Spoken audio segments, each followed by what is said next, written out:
I had always believed the galaxy was too old to be surprised. I was Ambassador Elias Voss of the Terran Commonwealth, stationed aboard Aurelian Station, the political heart of known space. The station was enormous, a silver ring suspended above the blue-white giant Aurelian Prime, housing the Galactic Council, military headquarters, diplomatic missions, and representatives of 49 civilizations. Some had traveled between stars for more than 30,000 years. Humanity had discovered faster than light travel only 83 years earlier. That difference was impossible to ignore. The ancient species spoke slowly, debated endlessly, and treated precedent as sacred law. Humanity was considered young, energetic, and occasionally useful. Our seat in the council stood near the rear of the chamber, appropriately distant from the civilizations that believed they had already seen everything. I had spent 11 months listening to them settle border disputes, trade conflicts, and territorial arguments. Nothing ever happened quickly. Nothing ever seemed capable of surprising them.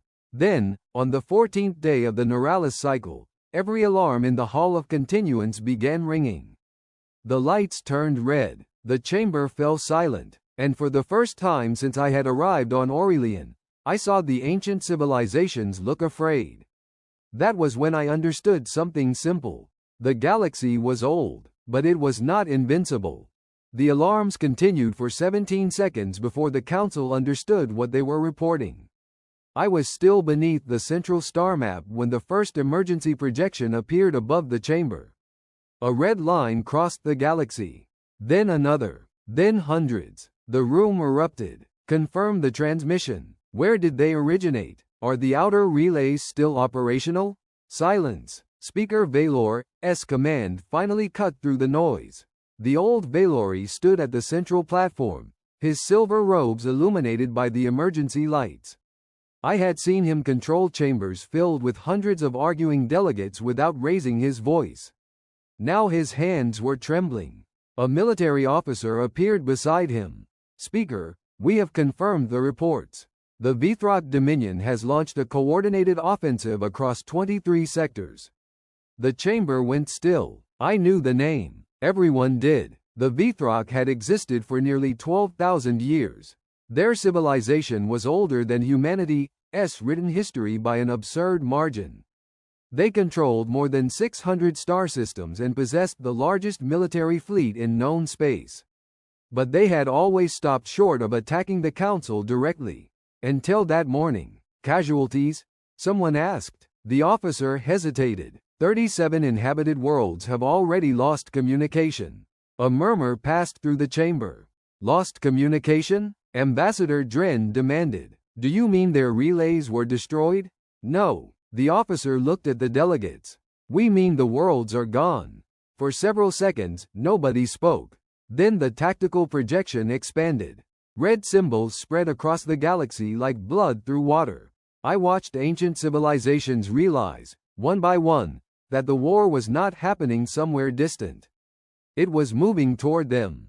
The council had spent centuries building rules for war. Now it had encountered an enemy that had no intention of following them. Speaker Valor looked across the chamber. We will convene the Emergency Military Council. Someone laughed nervously. It was a terrible sound. I remember thinking that the galaxy had finally discovered a problem its age could not solve. And humanity had not yet been asked to help. The Emergency Military Council convened 6 minutes later. I was not supposed to attend. Humanity had no seat on the military council. Our fleet was considered too small, our officers too inexperienced, and our strategic value too limited to justify participation in the first response. I remained in the observation gallery with several other junior diplomats while the senior representatives argued below. The Vthrak offensive was worse than the first reports suggested. Their fleets had not simply attacked military targets. They had struck communications relays, fuel depots, orbital defenses, and civilian evacuation routes simultaneously. They were dismantling the Council's ability to respond. Warden Quillos proposed a retreat toward the inner worlds. The Valori demanded a defensive alliance. The Keelan representative called for immediate mobilization of every available warship. Another delegate suggested surrendering the outer colonies to preserve the core systems. For 3 hours, they debated. 3 hours. Meanwhile, the red symbols continued spreading across the star map. I watched the galaxy's oldest civilizations search through centuries of precedent for a solution to a problem that had never existed before. Then Ambassador Dren entered the gallery. He was one of the few delegates who had ever spoken to me without condescension. He stopped beside me and stared at the projection. "How many ships does Earth have?" he asked. 418 military vessels, I replied. He was silent. "That is not enough," he said. "No, you understand that your species may be asked to contribute." "I understand." Dren looked at me. "You should refuse." I turned toward him. "Why?" "Because if the Council loses, you will lose with us." He paused. "But if humanity survives this war untouched, you may inherit a galaxy that remembers who remained standing." Before I could answer, the chamber doors opened. A military courier entered carrying a sealed transmission. The Vthrak had issued their first demand. Every civilization in the Council was to surrender unconditionally. Earth was included. For the first time, humanity had been noticed. The transmission was displayed above the central platform. I remember the exact words because I read them several times. "Surrender all military assets. Disarm your fleets. Submit to Vthrak authority.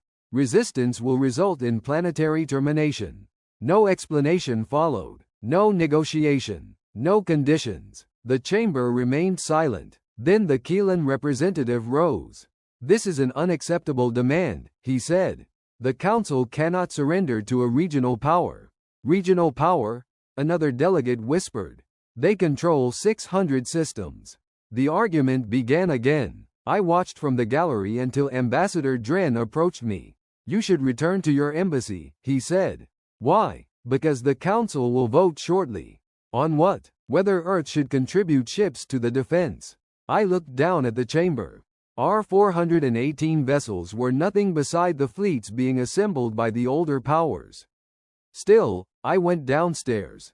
When the speaker recognized me, hundreds of alien eyes turned toward the human delegation. I walked to the platform. "Earth will contribute," I said. Several delegates exchanged amused looks. Speaker Valor studied me carefully. "How many ships?" "All available military vessels." A Keelan delegate laughed. "That is barely 400 ships." "Yes, and you believe they will matter?" "No," I said. The laughter stopped. I continued. "I believe your fleets will matter. Humanity will simply do what you have failed to consider." Valor leaned forward. "What exactly is that?" I looked at the red map spreading across the chamber. "We will not try to defeat the Vthrak where they are strongest." "And where will you fight them?" "Where they believe nobody would dare." The chamber went quiet again. I did not explain. There was no reason to. Behind me, the human delegation received a single encrypted message from Earth. "Proceed with contingency plans." That was all. I left the platform. For the first time, the Council was no longer laughing. It was watching us. The vote passed before midnight. Earth was granted permission to deploy its fleet. No one expected us to accomplish much.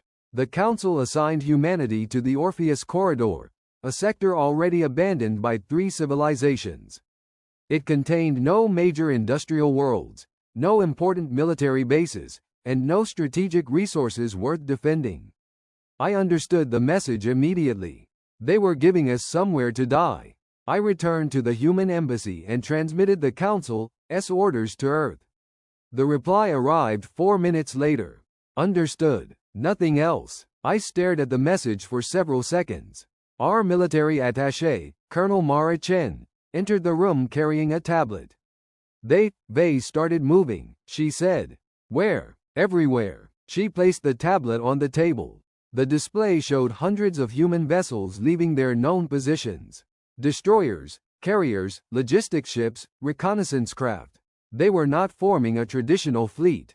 They were scattering. Some disappeared toward the outer systems. Others entered regions of space marked as hazardous or unexplored. Several dozen simply vanished from every Council tracking network.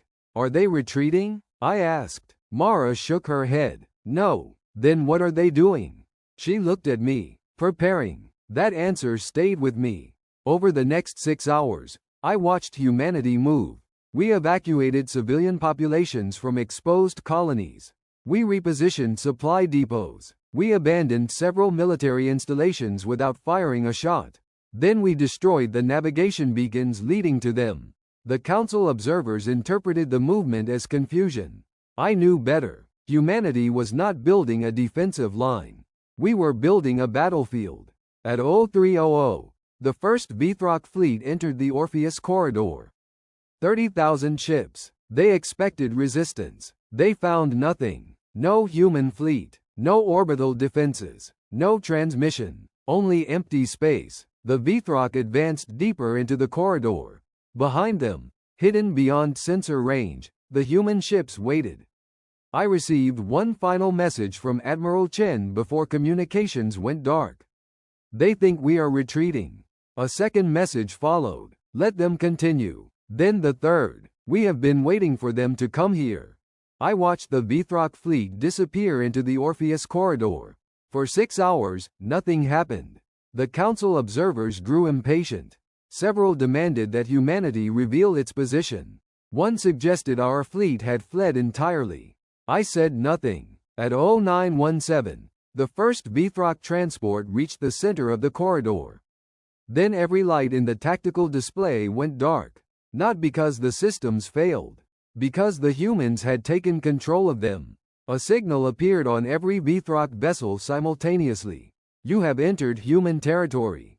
The message lasted 3 seconds. Then the stars disappeared. Thousands of objects emerged from the darkness around the Vthrak fleet. They had not arrived through faster than light travel. They had been waiting there, hidden among asteroids, inside debris fields, even beneath the sensor threshold of the corridor itself.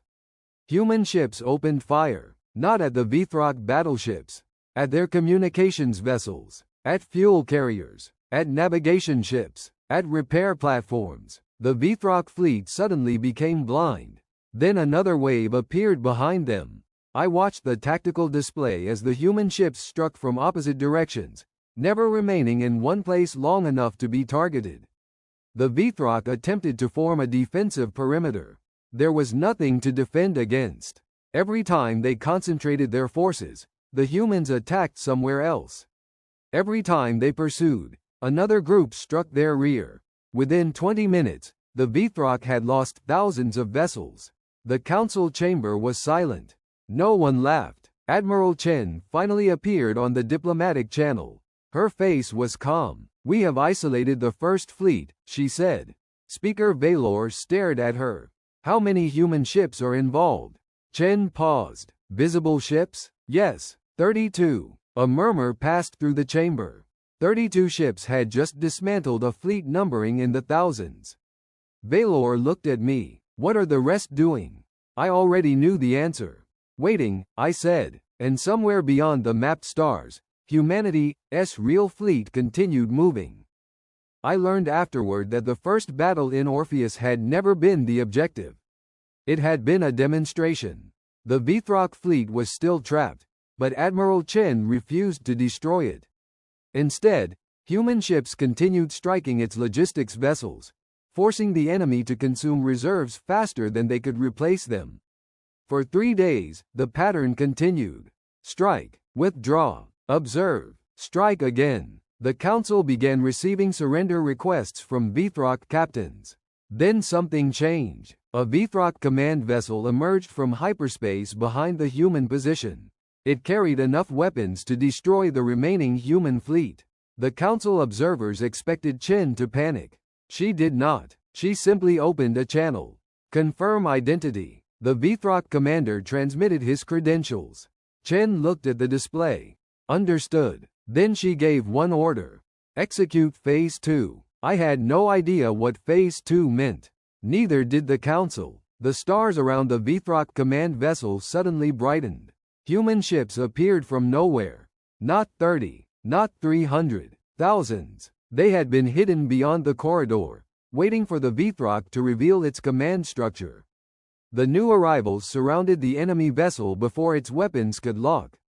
The Vthrak commander surrendered within 40 seconds. No explosion followed. No celebration. The human fleet simply began dismantling the enemy's remaining military infrastructure. Later, Admiral Chen explained the strategy to the council. We didn't need to destroy their fleet, she said. We needed to make it incapable of fighting. Speaker Valor stared at her. You planned this before the war began? Chen looked almost confused by the question. Of course. That answer unsettled me more than the battle itself. Humanity had not improvised. We had prepared. And I suddenly understood why the council had never seen our real strength. We had never needed to show it. Until now. The news from Orpheus changed the council. Not completely. Ancient institutions did not change quickly. But the laughter was gone. For the first time, military commanders began requesting human tactical reports. For the first time, they were reading our history. I knew because Ambassador Dren came to my office that evening carrying a sealed archive. I found something, he said. He placed the archive on my desk. It contained classified records of Earth's military development. Most of the files were ordinary: weapons research, fleet construction, training programs. Then I found the older documents. Humanity had spent decades preparing for wars it believed might never happen. Every possible enemy had been studied. Every environment had been analyzed. Every weakness had been recorded. The Vthrak were not the first species humanity had prepared to fight. They were simply the first to discover it. Why did your government do this? Dren asked. I closed the archive. Because we know what happens when you assume tomorrow will be peaceful. Dren looked at me for several seconds. You expected this war? No. Then why prepare for it? I thought about the question. Because preparation isn't prediction. Before he could answer, the station shook. The lights flickered. A warning appeared across my office terminal. Vthrak secondary fleet detected. Dren turned toward the display. How large? I checked the numbers. My stomach tightened. 40,000 ships. The council had been celebrating too early. The fleet at Orpheus had only been the first wave. The real Vthrak army had entered the inner worlds. Their objective was no longer the colonies. It was Aurelian Station. Dren stared at me. If they take the council headquarters, they will control the galaxy's communications network. Yes. And humanity? I opened the secure channel to Earth. The response arrived almost immediately. Hold your position. Then another message appeared. Do not interfere. I read it twice. For the first time, I understood. Humanity had not been fighting the war. We had been shaping it. And the Vthrak had just moved exactly where we wanted them. I remained at my office window while Aurelian Station prepared for evacuation. The corridors filled with diplomats, officers, technicians, and civilians. For the first time since I had arrived, the station felt less like the center of civilization and more like a trapped animal. The Vthrak fleet was approaching. 40,000 ships. Every council defense platform had been activated. Ancient cruisers emerged from hidden docks. Carrier groups formed defensive lines around the station. Thousands of fighters launched into space. It should have been reassuring. It wasn't. The council had gathered its entire military strength in one place. Exactly where the Vthrak wanted it. At 2214, the first enemy ships appeared on long-range sensors. At 2216, every council weapon system opened fire. The battle lasted 11 minutes. Then the Vthrak advance stopped. Not because we had defeated them. Because they had stopped moving. I watched the tactical display as thousands of Vthrak ships remained motionless beyond weapons range. Then my terminal activated. A message from Admiral Chen. Do not fire. I stared at it. Another message followed. They are waiting for us to attack. I looked toward the enormous tactical projection in the center of the command room. The Vthrak fleet had formed a perfect sphere around Aurelian Station. They were not attacking. They were containing us. Speaker Valor ordered the council fleet to hold position. For 3 hours, nothing happened. Then a new signal appeared. Not from the Vthrak. From somewhere behind them. The tactical display flickered. One enemy formation disappeared, then another, then 20 more. The Vthrak fleet began turning toward the darkness behind them. Their formation broke apart. Something was approaching, something the Council sensors could not identify. Then Admiral Chen's voice came through my communicator. Calm, almost bored. Now you can watch. I looked at the display. The darkness opened. Human ships emerged, thousands of them, and behind those ships came something much larger. I watched the human ships emerge from the darkness, and for the first time I understood how little we had known about humanity's military strength. There were not thousands of ships.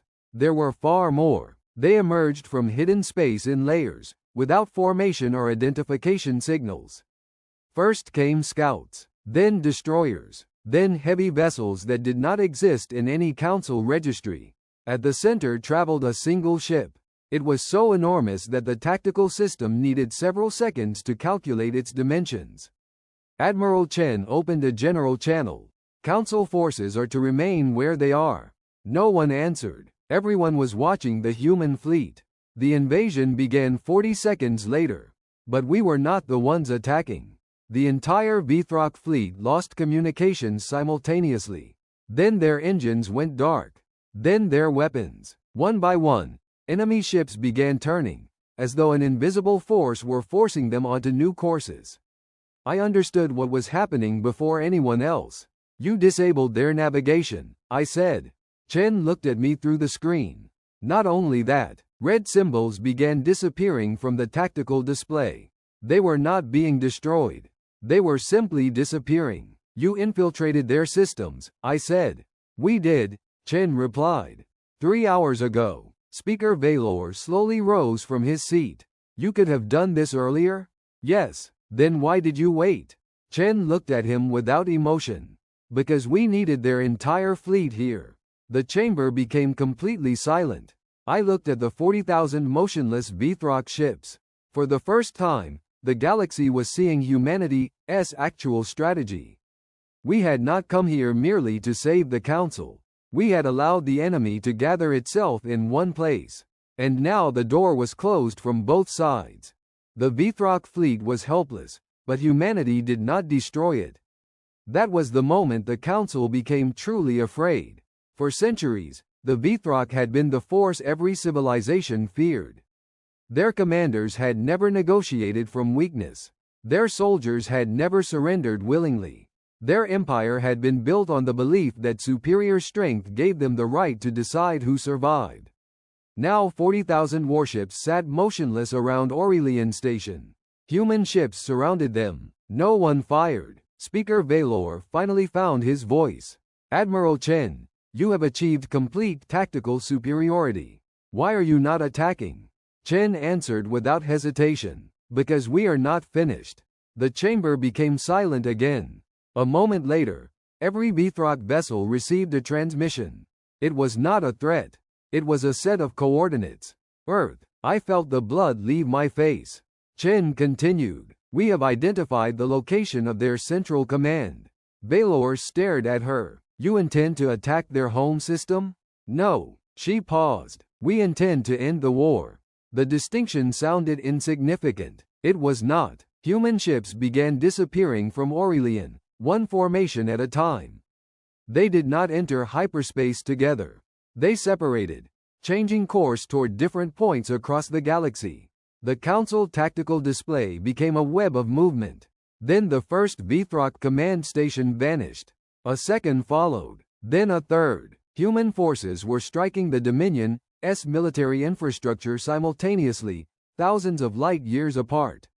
Their targets were precise. Shipyards, fuel reserves, communication relays, command centers, not civilian worlds, not population centers, not anything that offered glory.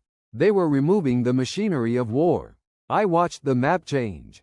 For the first time in 12,000 years, the Vthrak Dominion was losing its ability to fight. Then a message arrived from their supreme commander. We request terms. No one in the chamber spoke. Chen looked toward Speaker Valor.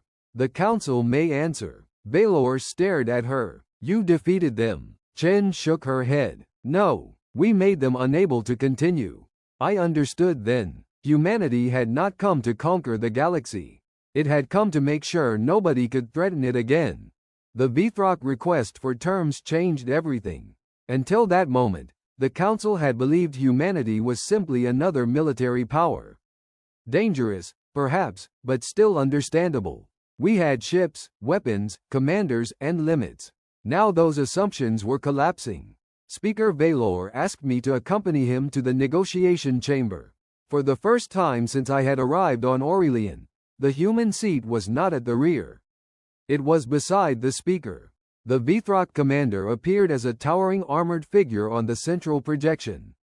His voice was deep and controlled, but the confidence that had once defined every Vthrak transmission was gone. We request cessation of hostilities. Valor looked toward me. What are humanity's conditions? I had already received them. Withdrawal from every occupied system, I said.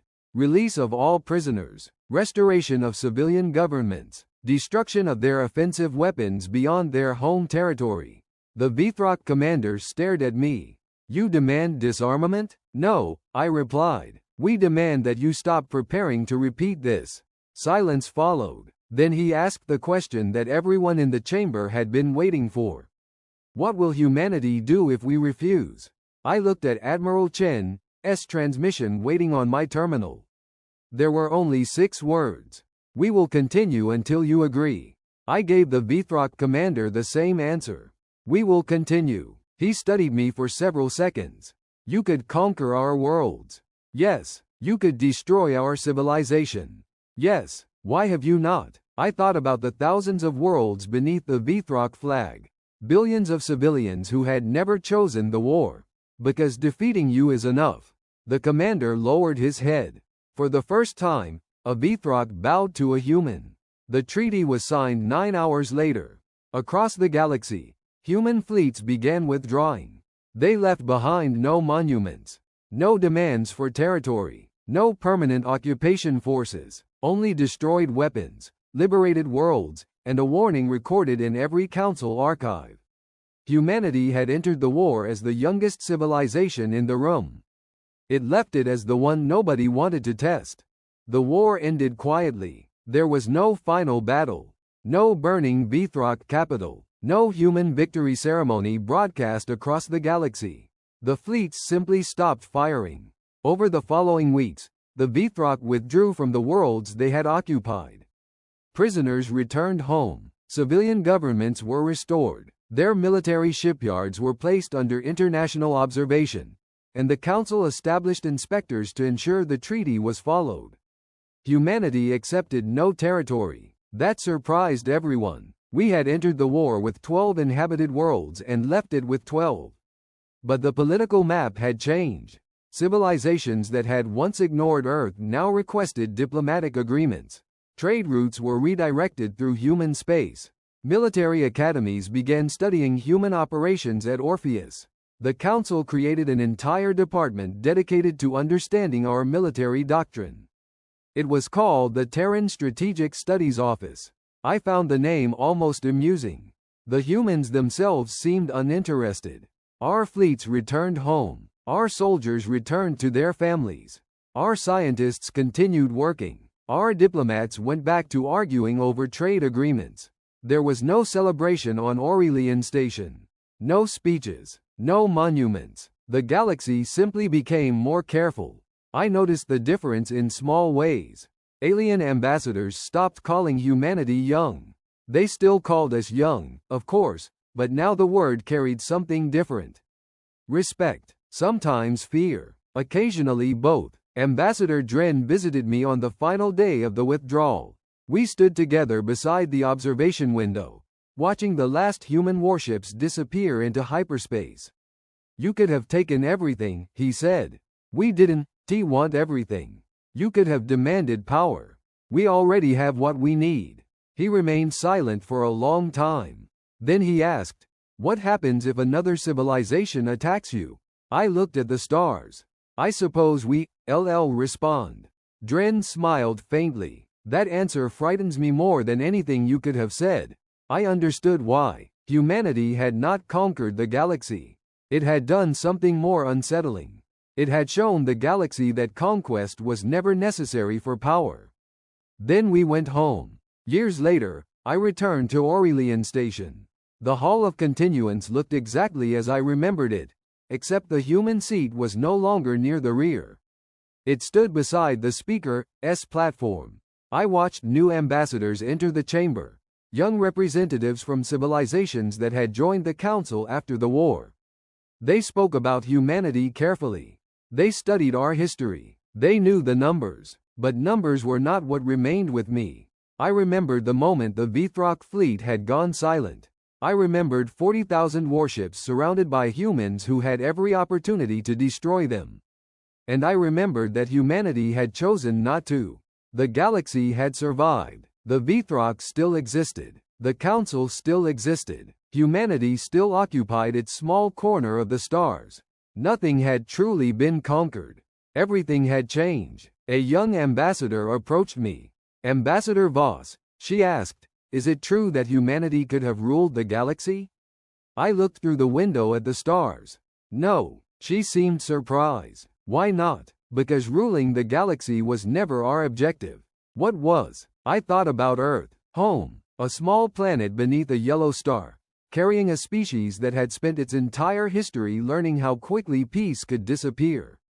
"To make sure we could keep going home," I said. She considered that answer. Then she looked toward the stars.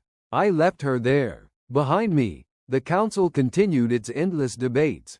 Ahead of me, the galaxy remained vast, ancient, and uncertain. But it remembered humanity now, not as the youngest civilization, not as the weakest, but as the species that had been given a reason to fight, and had known exactly when to stop.